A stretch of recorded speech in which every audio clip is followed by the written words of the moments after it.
people are brought into our lives, usually via law of attraction, to because we have wounding inside of us, something that's called the 5 soul wounds, which is actually psychology based, that revolve around abandonment, rejection, humiliation, injustice, and betrayal. And those wounds are formed between birth and usually like age 7 and 12, and are further perpetuated on during and after that timeline and period of your life, our lives, everyone on the planet, in relationships, familial, friendships, society, just everywhere, people, romantic and otherwise, in our lives, friends. And so we have these wounds in our souls and these like soul contracts that we form. And there's a video in my like scroll. You'll just have to find it. I don't know how to save things into files and stuff. I'll try to figure that out. But anyway, our soul has these agreements that we make with people, and sometimes they're friends, sometimes they're lovers, sometimes there's our spouses, sometimes they're our children, our parents. Sometimes it's past life stuff that we need to reconcile, and usually it's connected to things that we came here to heal in that heart space. And I've been working on certain things specifically in the last year. Well, the last 4 decades of my life. And but specifically the last like 3 years, 4 years, pretty hardcore. I come from a very judgmental, critical family. Like I grew up being criticized, judged, questioned. It made me question myself. I felt very gaslit. I felt like I wasn't enough. I felt like there was something wrong with me. I felt like I had to prove myself. And that was like a self-worth wound that I had to work through, and I've been working through in just about every single relationship I've ever been in. And there's a theory, not even a theory, it's like Dr. Phil talks about it, and there's other like psychology things out there about you are the common denominator of every single relationship you've ever been on or in. And it usually comes back to you, and it all comes back to me, because it's like we're all connected. And but I haven't been able to like pinpoint what the trigger is with certain relationships, in the space of like, why am I triggered when somebody questions me or like what I'm saying, when I give my thoughts on something, or when I provide a theory, or when I provide my experience or my perception or whatever, and I feel challenged. It's like, what is that? Where does that come from? Like, what am I feeling right now? I can't.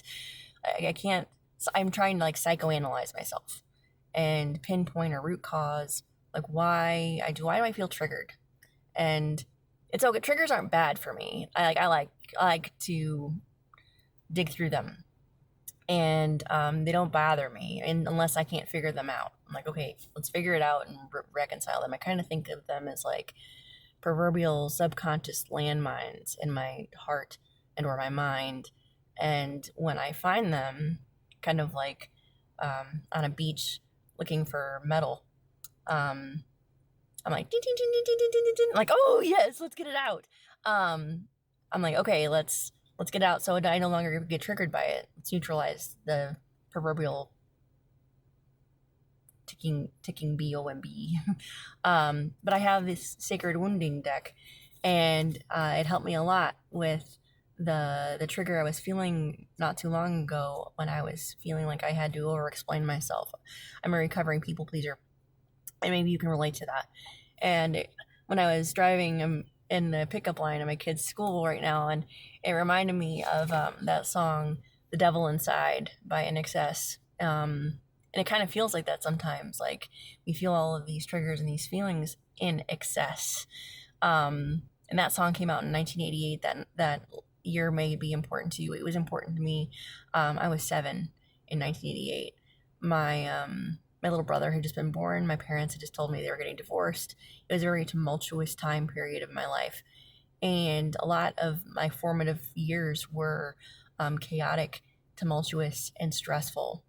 And so when our foundations are formed in stress, um, like that's kind of like where the springboard begins of like how we envision our entire, like how the world is, our world or the universe is. And then it's our job as humans living in this reality to kind of decompress that and or rewire our brains into being like, oh, it's not everybody is like this. The world isn't always like that. Not everybody's going to hurt you. It doesn't always have to be chaotic, distorted, dysfunctional, codependent, hurtful, harmful, abusive. Love doesn't hurt. Hurt people. Even when they don't mean to. Sometimes it's by accident. But anyway, the wound that these cards came up with what I was feeling. I just saw 222 on the plaque, which is trust fall with the universe. That's my number. My angel number is 222. But it says the wound of the hollow embrace. So the trigger I was feeling, it says a connection. This is what that feels like. And I felt this way in every single relationship I've ever been in. Not just with my parents, not just my grandparents, not just like I know that this wound has been felt by my entire family, and that I carry that as a generational cycle breaker. And this says, and I saw 646, which is just confirmation for me. Connection that leaves you lonelier.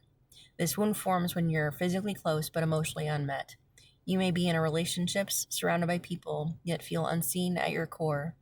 It can leave you aching for depth, questioning your worth, and wondering if true intimacy is even possible.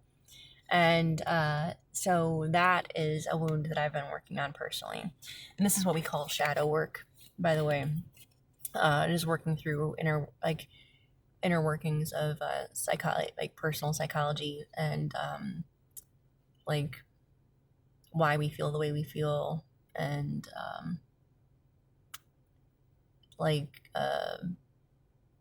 unboxing compartmentalized issues.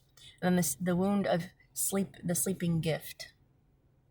And this is like, there's a mask. This person is taking a mask off of another person. Like, it's like a shadow self. It reminds me of that. I just saw 747 on my clock.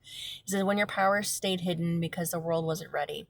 This wound arises when your brilliance or creativity had to be tucked away to stay safe or belong. You learned to dim what made you different, mistaking dormancy for failure. The gift doesn't vanish. It sleeps, waiting to rise. It can leave you restless, underwhelmed, and longing for a life that reflects who you are underneath. So I've been hiding my authenticity because I've been afraid, because I felt very different, and because the people around me when I was growing up made me feel like I was too much. And because because of that, I felt like I had to be quiet and dim my light.